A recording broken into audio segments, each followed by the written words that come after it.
Hi my dear friends, வணக்கம் and welcome to எனக்கு பிடித்த சமையல். ஃப்ரெண்ட்ஸ், நம்மளுக்கு என்ன பார்க்க போகிறோம் அப்படின்னா, நம்ம எல்லாருக்குமே ரொம்ப யூஸ்ஃபுல்லான ஒரு வீடியோ தாங்க இன்றைக்கி உங்கள் கூட ஷேர் பண்ண போகிறேன். ஸோ வீடியோ ஃபுல்லாக பாருங்கள், கண்டிப்பாக யூஸ்ஃபுல்லாக இருக்குன்னு நினைக்கிறேன். அப்படி யூஸ்ஃபுல்லாக இருக்குன்னு நினச்சிங்க அப்படின்னா லைக் பண்ணுங்கள், ஷேர் பண்ணுங்கள்.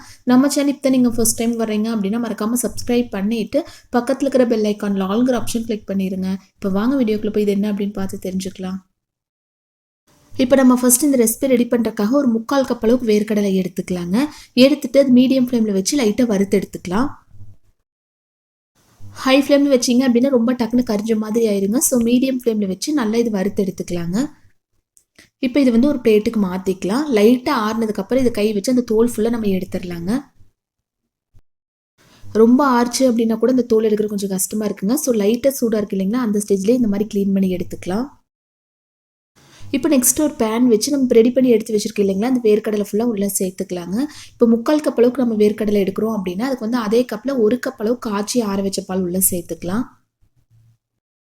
இப்போ நீங்கள் உங்கள் வீட்டில் டம்ளரில் எடுக்கிற மாதிரி இருந்துச்சு அப்படின்னா 3/4 டம்ளர் அளவுக்கு வேர்க்கடலைக்கு 1 கப் அளவுக்கு நீங்கள் பால் சேர்த்துக்கலாங்க. சேர்த்து மீடியம் ஃப்ளேமில் வச்சு நல்லா இந்த மாதிரி கலந்து விட்டுடலாங்க. ஒரு 2 நிமிஷம் மட்டும் இது அப்படியே இருக்கட்டும், அதுக்கப்புறம் நம்ம எடுத்துடலாம். இப்போ கரெக்டாக 2 நிமிஷம் ஆச்சுங்க. இந்த ஸ்டேஜில் நம்ம கீழே எடுத்து வச்சிடலாம். அது நல்லா ஆறட்டும். அதுக்குள்ளே பார்த்துட்டிங்க அப்படின்னா நம்ம சர்க்கரை பாகு ரெடி பண்ணிக்கலாங்க. அதுக்காக ஒரு பாத்திரம் வச்சு 1 கப் அளவுக்கு மண்டை வெல்லம், 1/4 கப் அளவுக்கு தண்ணி சேர்த்துக்கலாங்க. சேர்த்து சர்க்கரை பாகுப்பதோ கம்பிப்பதோ அந்த மாதிரி எதுவுமே தேவையில்லை. இந்த வெல்லம் தண்ணியில் நல்லா கரைஞ்சி இந்த மாதிரி நல்லா கொதிச்சு வருது இல்லைங்களா, இப்போ இதை கீழே எடுத்து வச்சிடலாங்க. இப்போ அதுக்குள்ளே இது நல்லா ஆறிடுச்சு. நல்லா ஆறினதுக்கப்புறம் இது மிக்ஸி ஜாரில் சேர்த்து அரைச்சி எடுத்துக்கலாங்க. இதில் தண்ணி அந்த மாதிரி எதுவுமே சேர்க்க தேவையில்லை. ரொம்ப சூடாக இருக்கும்போது அரைக்கக்கூடாதுங்க. நல்லா ஆறினதுக்கப்புறம் அரைச்சி எடுத்துக்கலாம். அரைச்சி எடுத்துகிட்டு நம்ம அதே பேனில் நம்ம இது உள்ளே சேர்த்துக்கலாங்க. இப்போ இது ரொம்ப கெட்டியாக இருக்கிற மாதிரி இருக்குது இல்லைங்களா, அதனால் என்ன பண்ணலாம் அப்படின்னா மிக்ஸி ஜாரில் ஒரு 1/2 டம்ளர் அளவுக்கு மட்டும் பால் சேர்த்து நல்லா கலந்தெடுத்து அது ஃபுல்லாக உள்ளே சேர்த்துக்கலாங்க. சேர்த்துட்டு மீடியம் ஃப்ளேமில் வச்சு ஒரு டைம் நல்லா இந்த மாதிரி மிக்ஸ் பண்ணி விட்டுறலாம். இப்போ கொஞ்சம் கெட்டியாக இருக்கிற மாதிரி இருக்கு இல்லைங்களா, அந்த கட்டிகள் இல்லாத மாதிரி நல்லா கலந்து எடுத்துக்கலாங்க. லைட்டாக தண்ணி பாத்தில் இருக்கு இல்லைங்களா, ஒரு செகண்ட் நல்லா கலந்து விட்டுட்டு ஆல்ரெடி சர்க்கரை பாகு ரெடி பண்ணி எடுத்து வச்சிருக்கு இல்லைங்களா, அது நல்லா வடிகட்டி உள்ளே சேர்த்துக்கலாங்க. உள்ளே சேர்த்துட்டு நல்லா கைவிடாமல் கலந்து விட்டுட்டே இருக்கலாங்க. அதாவது இந்த பேனில் ஒட்டாமல் இருக்கு இல்லைங்களா, அந்த அளவுக்கு நல்லா கைவிடாமல் கலந்து விட்டுட்டே இருக்கணும். ஹை ஃப்ளேமில் வச்சிங்க அப்படின்னா டக்குன்னு கரிஞ்ச மாதிரி ஆயிரும், அது அவ்வளோவா நல்லா இருக்காதுங்க. ஸோ மீடியம் ஃப்ளேமில் வச்சு நல்லா இந்த மாதிரி மிக்ஸ் பண்ணி விட்டுட்டே இருக்கலாம். லைட்டாக கெட்டியானதுக்கப்புறம் நல்லா வாசனையாக இருக்கிறதுக்காக கொஞ்சமாக ஏலக்காய் பவுடர் சேர்த்துட்டிங்க அப்படின்னா ரொம்ப நல்லா இருக்குங்க. இப்போ அதையும் சேர்த்துட்டு ஒரு டைம் நல்லா இந்த மாதிரி கலந்து விட்டுடலாம். இப்போ இதில் கொஞ்சமாக நெய் கூட சேர்த்துக்கலாங்க. உங்களுக்கு நெய் விருப்பப்பட்டீங்க அப்படின்னா இன்னும் கொஞ்சம் எக்ஸ்ட்ராவாக கூட சேர்த்துக்கலாம். அதுக்காக ஒரே அடியாக சேர்க்காம கொஞ்சம் கொஞ்சமாக கலந்து விட்டு நம்ம தேவையான அளவு சேர்த்துக்கலாங்க.